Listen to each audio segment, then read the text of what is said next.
Quero mostrar a vocês, galera, como fazer a tubulação de um congelador de geladeira que deu vazamento e tá todo corroído, não serve mais para nada, ó.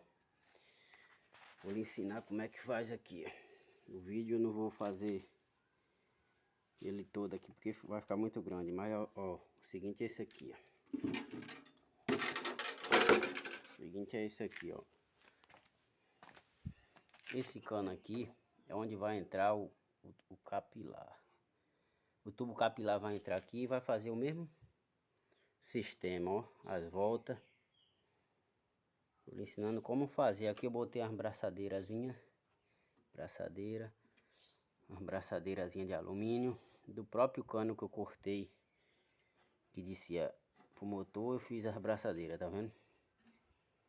Aqui é onde entra o capilar. Agora aqui ela vem aqui e faz o mesmo sistema, ó. Ó, você tá vendo o mesmo sistema da geladeira, ó. Ó. Aqui você vai ter geladeira pro resto da vida, ó. Nunca vai dar vazamento. Esse cano de cobre é o cano de 1/4. Que agora ela vai retornar por aqui. Eu vou pegar aqui e vou fazer umas voltas aqui pelo fundo.